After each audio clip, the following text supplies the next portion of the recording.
But the point is this. Here's what they're going to have to do. And mark my words, this is what's going to happen. Sometime 4 months to 6 months prior to the point in time when thousands of astronomers are going to say, we see a new star. What's going on? All right? The government is going to have to declare martial law before that time. Right. All right? And now they're going to know, because they know, and they have infrared telescopes. They got satellites that they've already sent out years ago that are way out there, already taking some great pictures of it. It's what most of these missions are for. Absolutely, and the missions, and I got news. For every mission you know about, there's 10 that you'll never heard about and will never hear about. Okay, trust me on that one. So, and most of the time when they talk about having weapons, talk about we're working on a new this or working on a new that, we already have had it for 15 years and have been using it when they come out and say we're starting to look at it. Okay, and that's a reality. So get back to Nibiru and Uncle Sam. They're going to do a declaration of a national emergency qualifying for martial law in the United States. They have written in their own paperwork many years ago, whenever this situation was to arise, but I mean this situation, a situation where it was needed to have martial law, that it would have to be presented to the people in a manner such that they feared for their very existence, so that the government will more easily than not, have martial law accepted in our backyard. The American people would have to think that they are going to die, okay, if the martial law is not declared. And it will be one of three manners. It will either be extreme terrorist event taking place in several cities in the United States simultaneously, or like a 9/11, but in 4 or 5 cities, or it will be an outbreak of a disease, like something like Ebola, or a general uprising among the people, such as a race riots out of control. All right. Now, all of these things is what I had figured would be applied to a national emergency martial law, and not all of them together. I didn't mean that, but one of these three, or even part of that is the possibility of a serious war with Russia or Russia and China. Okay. Now, I had put this into my studies about a year and a half, 2 years ago, and it was for the most part before we had all of that Ebola crap surface, and it was before ISIS. There was no ISIS 2 years ago to speak of. These characters cut people's heads off, just because you didn't know how to recite the Quran properly or something. Those guys, all right, that's the big terrorist group that for the most part didn't even exist 2 years ago, year and a half ago, so to speak.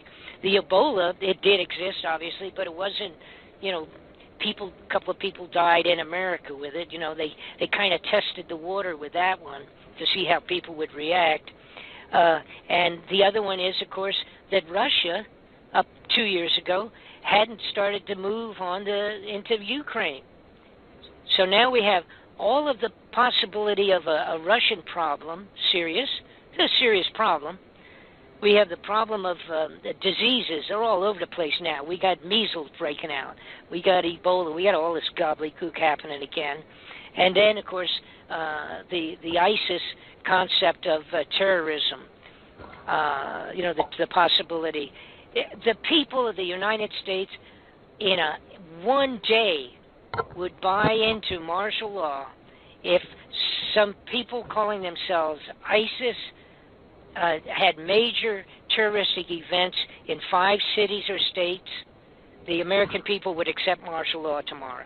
Yeah, Bob, but this is the problem I have with that, is because that may be all true, but if when the shit hits the fan and this thing passes, we're going to realize that our government was lying all this time. Are they going to be able to keep our loyalty? Right. Now let me explain to you why that doesn't even, don't even consider that. It doesn't even make any difference. Because here's where they are at, all right? They've been building and getting ready with our money. They've stolen all this money right out of our pockets, all right? When's the last time you think they even spent $1 to fix one bridge in the United States of America? The entire infrastructure, bridge, water ducts, water plants, generators, wire systems, all of that, every one of them in the United States of America are on the borderline of being condemned. That's how lousy they are. We're talking, God knows how many, 500,000 bridges, for crying out loud. They have not spent a penny. That money went into their underground facilities. The foodstuffs was bought with our money. The tunnels were built with our money. All of that has been done secretly to prepare for locations for a limited number of people at the highest level to get out of town and get underground, period. When they close those doors to these facilities underground in the side of the mountains, martial law will already be in effect. The only people up there handling it are also being thrown to the wolves because the people handling a completely rioting civilization on the top of the ground with this stuff taking place. They don't care. There's no more allegiance. They don't care whether you like it or not. Well, how are they going to roll over? Excuse me? How are they going to roll over us after all this happens when the soldiers aren't going to fight for them because they're going to see that they were lied to? Right. At some point in time, there's going to be that realization. Right. Now, by the way, and let me point this out because this is a big part of it. The amount of militarization of the police forces in the United States is totally beyond the dictatorial level already today as we speak.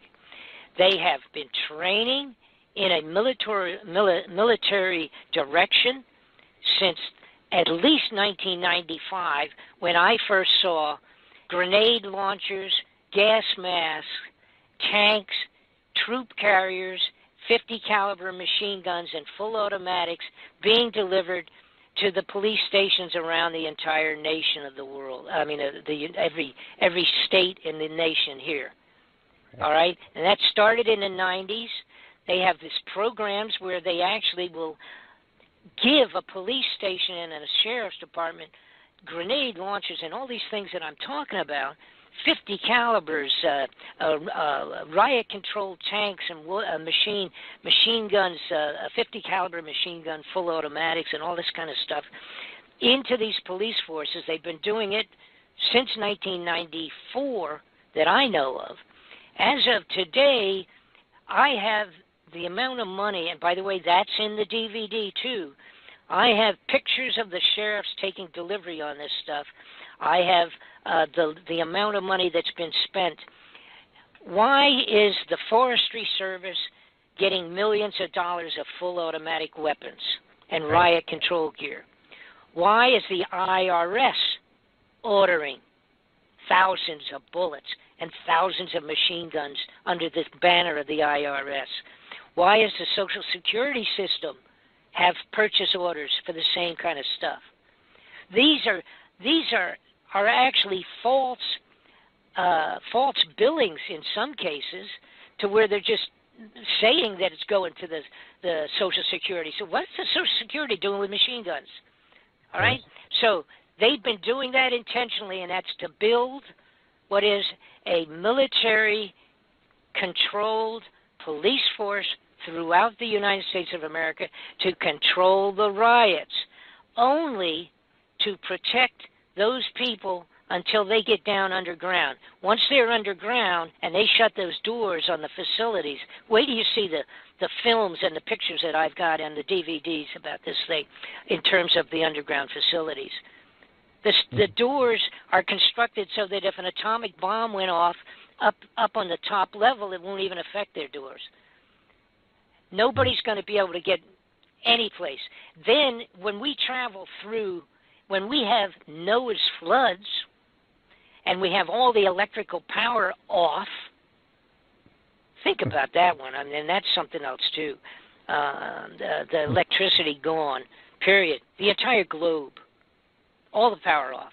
All the satellites completely down 20 days before it even gets close. Just the effect on it. The satellites will be gone, done, finished, terminated. No more banking, no nothing. If you got any money any place, and it won't make any difference. What you're going to need is a place to hide and some food and weapons to protect your family. Right, and any other money you have backed up, you just put it in gold, bury it. Maybe. Food is going to be more valuable than gold. Right, but if you have like $1 million or something, then you just then you buy what you need in food and seeds and weapons and shelter and all that other good stuff, and the remainder. You better buy it. You better do some good timing on it. Yeah. I would say one thing: if they move on begin to if it even appears that there's things developing that might be used as an excuse for martial law, people better really start paying attention before it happens. Oh, yeah. Okay, now, now here's the back end of it. How bad is it going to be when this thing comes around? Well, the potentials are really frightening. One thing, of course, is like we talk about the Noah's floods type of a situation. It's not going to be that bad this time. Yeah, and that will happen from two things. One is the gravitational effect. We people, again, it's a little thing that we don't think about, unless you're still in school, so to speak. But the moon is what moves. The little moon, this little non-entity out here, so to speak. That's what moves our tides in and out every day. Just the gravity of that and the sun. You kind of play in tennis with the water, so to speak, pulling it out, dragging it back, pulling it out, dragging it back. And that's only a third of the size of the planet. And it's nothing, like in reality. All right, this thing coming by, and by the way, coming pretty fast too. And made of iron, strong magnetic field. Potentially made of iron. The gravitational effect would just yank the waters right out of the seabeds, and you got to remember the Earth's. How fast do you think the Earth revolves on its axis? Very fast, about 800 miles per hour, and centrifugal force.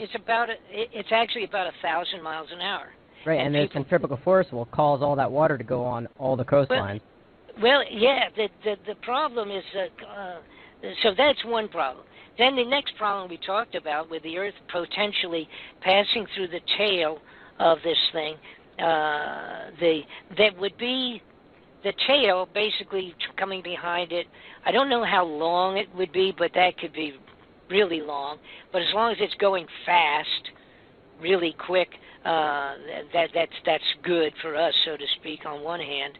But the tail would be the width, approximately, of the planet itself, all right, in terms of the width of the tail. And then it would diminish off from there. So depending on how quick or how soon the Earth would pass that 1 hour to go through that tail, depending on whether it's real close after the passing, going behind the sun, or if it's X numbers of time, hours after it's passed, that will have to do with how thick or how profuse the junk is going to be, because it will diminish the farther away it is from the body of the Nibiru. But you potentially have that. I want to ask, what about the effects on like the nuclear power plants and stuff like that? That's another point. And by the way, I also covered that in the DVD. I really got the waterfront covered with this report. But the in terms of the tsunami. All right, that tsunami that we witnessed, which was mind-boggling to us in modern times, because we are able to watch it in real time, being transmitted up and back to our television, and we watched that tsunami where the water just came and just kept coming, and it was like it was like a bulldozer, a liquid bulldozer. 1,000 miles long, and it just came right in and kept going and just wiped out entire giant buildings and communities and everything, and it just kept going like it wasn't even there.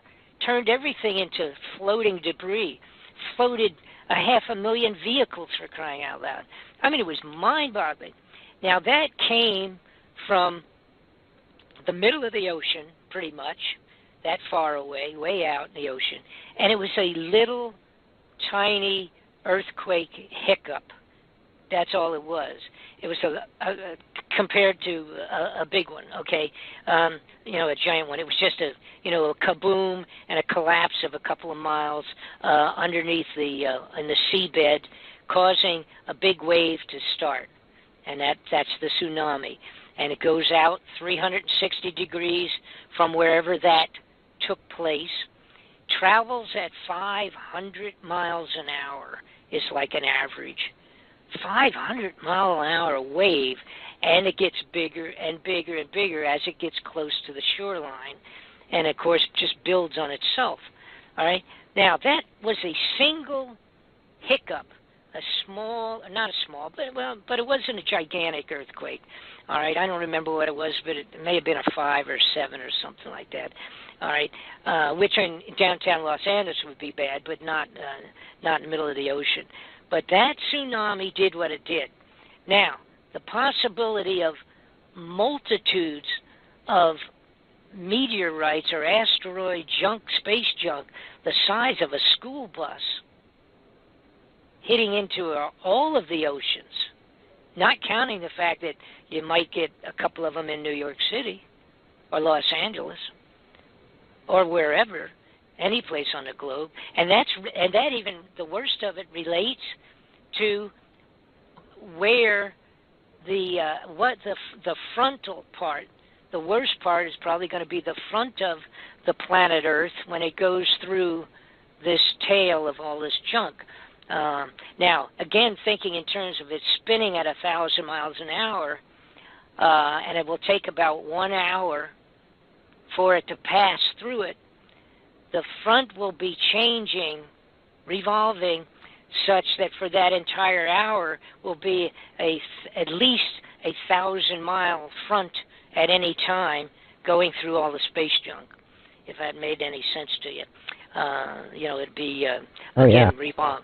Yeah, the atmosphere at that point in time will be much more thin. Yeah, so if you could take a marker and draw a line from the North Pole to the South Pole and held onto the Earth so it didn't move and pushed it through this mess for an hour, now you do the same thing and draw that line marker and have it spinning 1,000 miles an hour. In the 1 hour it will take from beginning to exiting the junk path, the tail of this thing, you will have had 1,000 miles exposed one time, and then 1,000 miles exposed as the frontal part of this thing the second time. And then, of course, everything behind it, it's hard to analyze what that would be. The mathematics on that is over my head. But, so, what else do we have? So we got junk coming in. We have the gravitational effect on the water. We have what took place according to the people that have done their serious studies on this thing in history, found out that the Earth, during biblical times, the last time it came through, that it came around, was jogged off of its axis 26 degrees when it came around. Now, that can be gravitational, it can be magnetic, it could be, I don't know exactly what that would have been. But they verified that because in that sky disk that I mentioned earlier, where they found this drawing with gold and bronze, this huge disc showing the picture of the sky. It included, now remembering this was from Germany, it included the Orion belt, or excuse me, not Orion, the son of a gun, one of the constellations. No, I know what you're saying.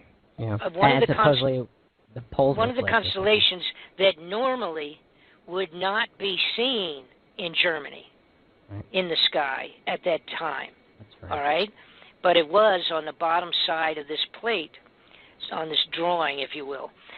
So on the basis of that, they did the calculations, and that should have been visible in Egypt, but it was visible in the German sky that day when it happened. So it means everything was moved 26 degrees. All right, and that mathematics can be done fairly easy. Now, they went out and they said, okay, if this really happened the way we think, and da-da-da-da-da, on this date, they went back through historic records all around the globe to see what had taken place during those dates in old historic scripture writings, etc., like the monks in Tibet, etc., the Chinese emperors, astronomers, etc. And sure enough, the entire globe was affected in radical weather, storms, winds, and all of that, earthquakes, volcanoes, all those things were affected during that period of time, and they verified it around the entire globe. So again, it was one of the things that said, this isn't a hoax, folks. This is what happened. So, do you have any questions? Oh yeah, a ton of questions. But anyway, come up with one of them. Yeah, I'm going to get a drink of water. Okay. I'm drinking my water. Come up with a question. Sure. Okay. Absolutely. I've been writing them down as we've been going along. So I mean, some people claim, and I don't want to take this too far out there because I know a lot of people who this is new to. We've already pushed them the limits as it is. No question. Right, but the Anunnaki, supposedly, the link to them, exactly. Okay, that's a part of the first question. I guess.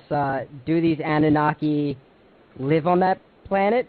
Do they come and visit here as the planet's passing by? Are some of them, or a good majority of them, going to leave as this 10th planet passes by, maybe 20 or 30 years from now? When it's way far out there. And also, are we telepathically linked to this thing? So if humanity evolves spiritually, will we collectively influence the amount of destruction that hits us? So can we limit destruction in that sense? I mean, obviously... Yeah. Okay, well, let me approach a couple of these thoughts at this time. Okay. For the people that don't know what you're talking about, the Anunnaki is reportedly were the persons that were here before us, and actually potentially the story being that they had created, that they came from another planet.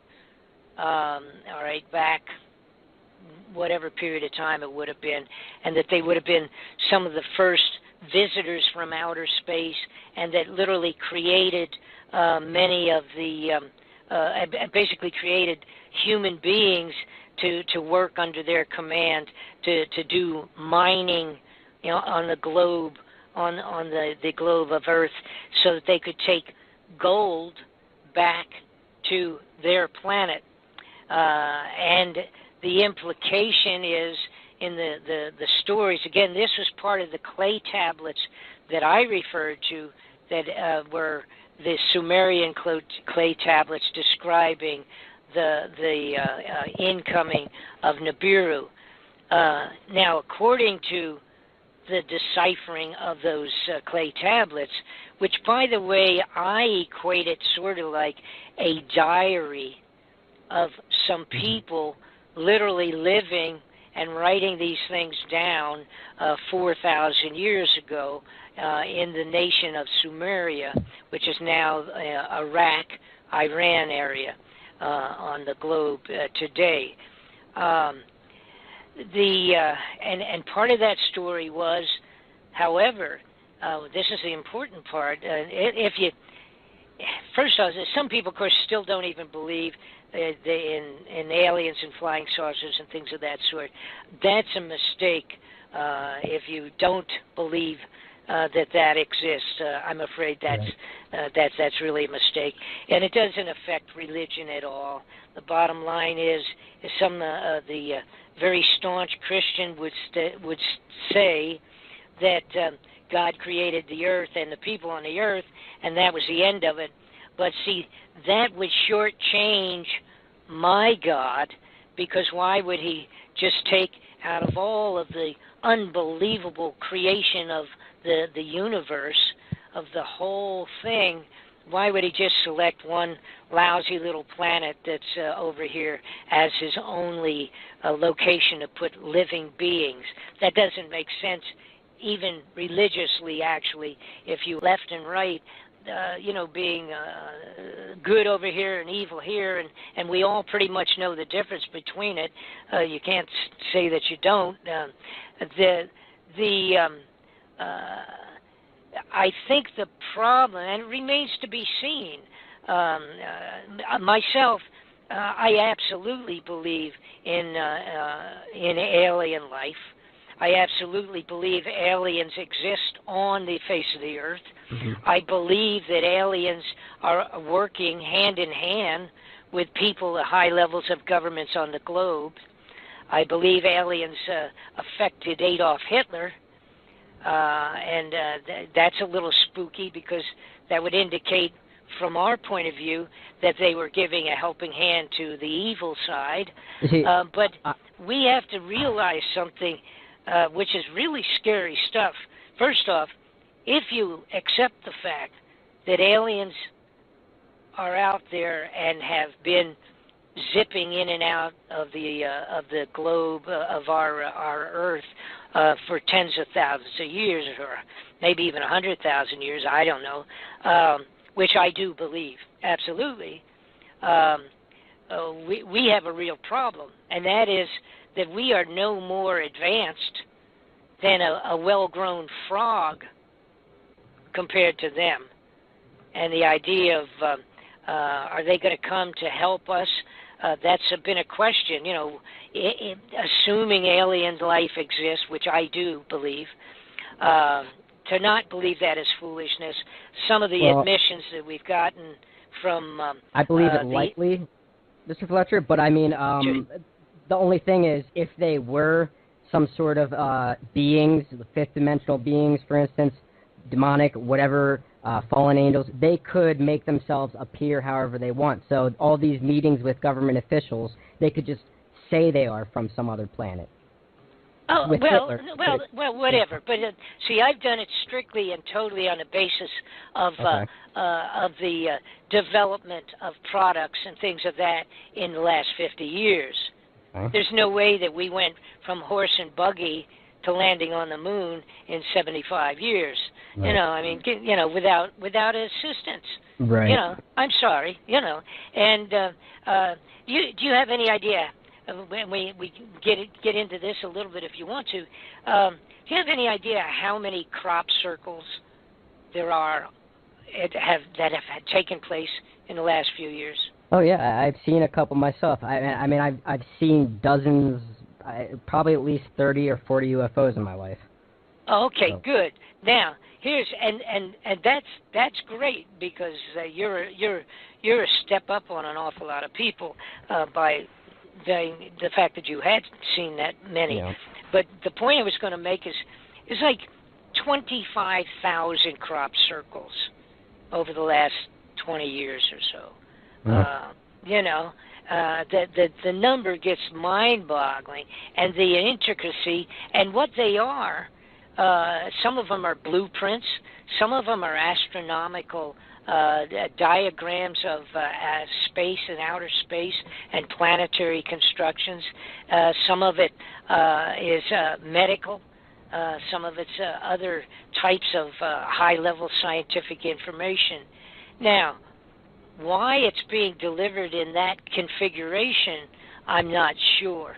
But I will say that there are high-level people in the United States that know when they're going to be and when they're going to come, where they're going to show up, take the information down, and then whatever goes from there. Why that's happening, I'm not sure. But those are created by entities off of this earth. Yeah. There's no question about that. Right. I have very good video. I say very good. It's not very good. It's good enough to be understood. It's not not a Hollywood production video.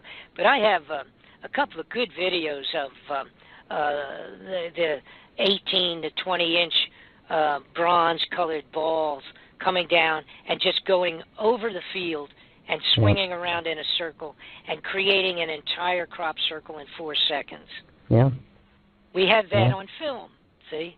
We have that on film. Now, if you go to somebody and say, oh, I don't believe in anything, say, well, please explain this to me and to the Air Force. Well, I'm 100% with you there. I mean, you see what I'm saying? Yeah. Okay. Now, in terms of a lot of people ask, why doesn't, or do I think that there will be, let's call them space entities that would come in and assist or help us or salvage us in the last minute before this takes place? I hope so. Apparently, they did not back during the time of the Sumerians, because the way the writings go in these clay tablets, the beings that they called Anunnaki, all right, those guys got back in their spaceships and left when they knew it was headed in. And they took off, and they left those mining, very low-level IQ grunts that were back here digging the holes and pulling out the gold and doing that stuff on their behalf, working like slaves, so to speak, or slave entities. They were stuck. They were just there. And the Anunnaki got in their spacecraft and got out of there before they hit the fan. So, anyhow, it would appear, if they couldn't do it then, if they had the ability to come from either a planet that maybe one of them, it could be that one of the 5 moons going around with this, with the planet X, it could be that there's life on one of those moons. I don't know. And I have, I don't have any, that's my own supposition, so don't go any place with that. But, that's a possibility. I don't think, if and people say, well, why wouldn't they save us? Why wouldn't they salvage Earth, do what they could to protect it, etc.? It could be that the blowing up or destruction of something like Nibiru would affect 5 other planets that are more important than Earth, someplace. Right. No, I like the theory where they say that the aliens are leaving us alone because we are our own species and we are responsible for ourselves. And if we destroy ourselves, then that's just the way it's supposed to be. Right. Okay, but that doesn't bring into account Nibiru. You follow me? On that part of it. The idea that we make our own bed and we got to sleep in it, that certainly is true, and we've not broken any great records in terms of humanity for the last 1,000 years. That's for sure. We are the most messed up thing that you could ever imagine. Well, you watch television, you watch the news. What in the world? And the programs that are popular, the junk that's popular on television, embarrasses me. And like I said, I told you, I was in the rock and roll business. It takes a lot to embarrass me. You go on the road with the Who like I did. you know, takes a lot to rattle my cage. But the Earth, speaking just for America, you know, shame on us. The condition we're in right now, shame on us all, as far as that's concerned. You know, and I don't want to get into a, you know, don't want to become a preacher here, but no. That's the best way to put it, I'll tell you. Shame on us. I have a creepy question for you. Go ahead, I'm ready. This one might creep you out of it. So, like you mentioned earlier, how the Anunnaki created humans to mine gold. I agree with that, and so let me say this now, so people don't get the wrong idea. That is the study of Dr. Sitchin, who was a fellow that did the analysis of the clay tablets from Sumeria, and that was his story. Okay, so go from there. So so what if when they're about to pass, and since Nibiru is supposedly their home planet or home star or whatever, or one of the planets orbiting Nibiru. So what if when they pass, what if like that whole rapture story is true, and what if it's not, you know, God taking us up, but what if it's these aliens, and what are they going to do? Are they going to eat us? Are they just going to start eating a lot of the population, like cattle? Well, see, the big problem is we don't know, and it's my belief. Again, it's just from studying just a multitude of things that many years ago I could have cared less. But unfortunately, I've been put in a position where I've had to study things that I may not have had an interest in. But we don't know. Let's take the average these grays that are you know, been reported as a primary worker that's here all the time. You know, they are very much telepathically linked, so they will usually listen. So we get to talking about the Greys. I think the Greys are a working class, a programmed entity to carry out tasks. I think they are predominantly the characters that are manning the UFOs, the saucers, and things of that sort. Some of them are unmanned, you know, just non-remote controlled objects. Some of them are controlled, like I say, a saucer, like the ones that crashed in Roswell, and it was 2 or 3 of them that crashed there. According to FBI papers that I have from Hoover, FBI Director Hoover at that time. Anyhow, I think they are just a working class, sort of a robot, if you will, and they carry out what they're supposed to, and that there is other thinking entities above them that would control them, and et cetera, et cetera. According to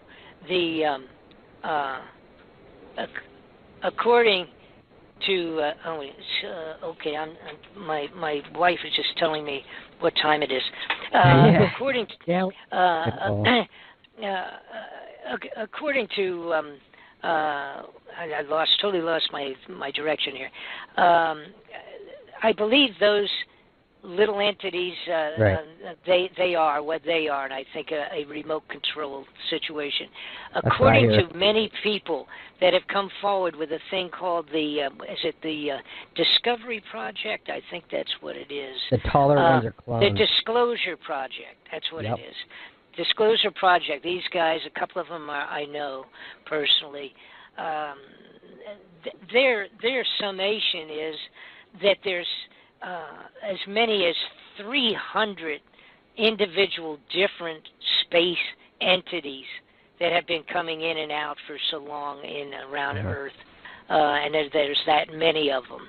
300 different types of alien species. Yep. Yes, I think that was the number that they had come up with.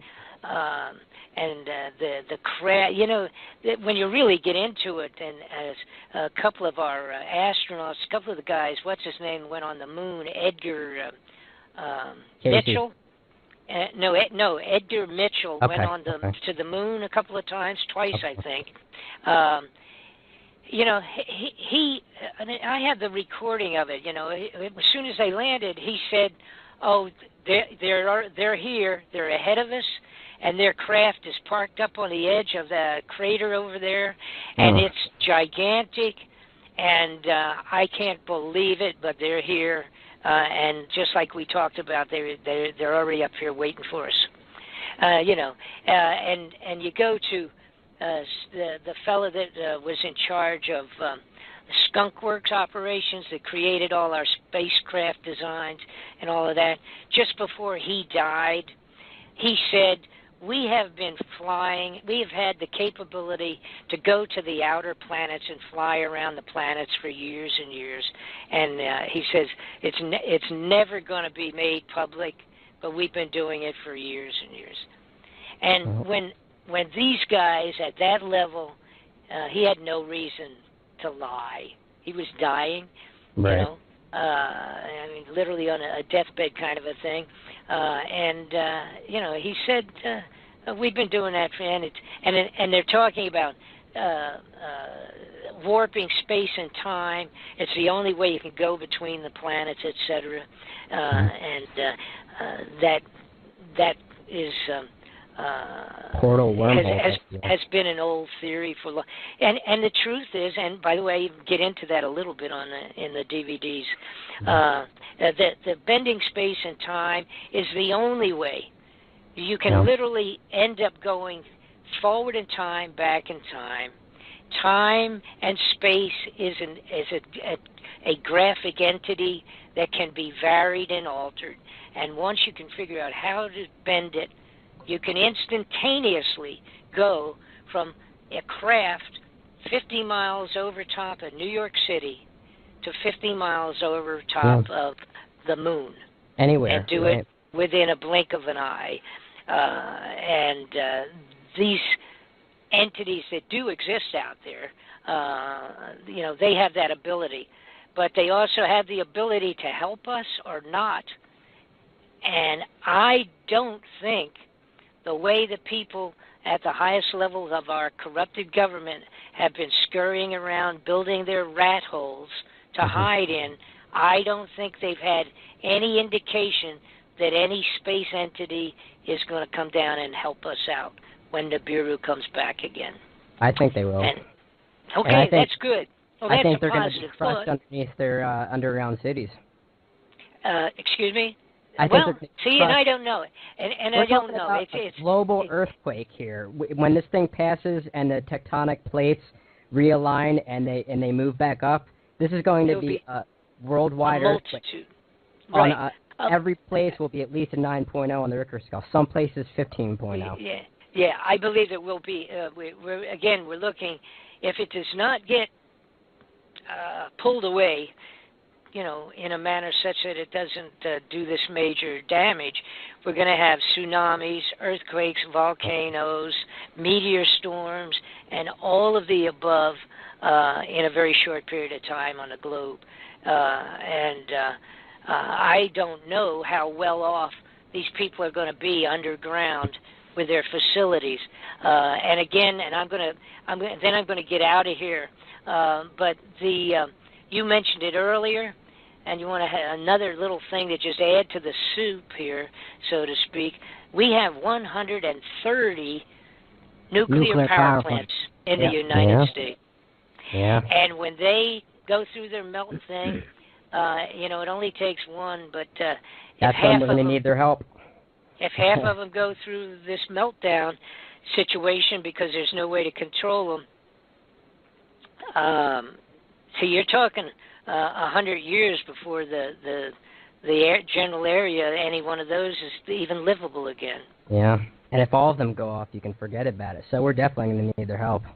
So the whole thing, I'll tell you one thing, there will be a lot of people praying that never believed in God. Yep. That's for sure. Absolutely. Well, that's another thing. Like Revelations, it mentions, Jesus will come in the sky as a thief in the night and all that stuff. But I believe a lot of that stuff is just symbolism for Nibiru. And when people see Nibiru and they see all the destruction, they're going to realize that a lot of what they learned in the Bible was symbolism and that the government was lying to. I don't think anybody's going to trust the government, especially the people who work under them in the military. You know, the military people that they have trying to protect them as bodyguards. They're going to turn on them, I think. They're not going to know when the martial law is declared. Basically, they'll just go in. That's total militarily controlled every street corner, so to speak. But they're not going to know. They're going to be convinced it's because of terrorism or Ebola disease or this thing or that thing. They're not going to be told what it is. By the time that's again, I'm going to say 4 to 6 months ahead of the first sightings. See, then when the sightings take place, the bad guys, they're already going to be down their hideouts, and they don't care what goes on. They're just going to lock the doors and start eating their dry foods. True. And they're going to be praying that some of them come through it. And I have no idea how long they think they may have to be underground, but they will have to be for a pretty long time. A long time, because according to archaeologists digging up the old dirt that gives that story, the scientific story of what took place, by digging into the dirt and doing the layer thing. The last time Nibiru passed close, it was 100 years of no vegetation in the dirt. Wow. Okay. Okay, sports fans. Hey, All right, too bad we didn't have anything to talk about.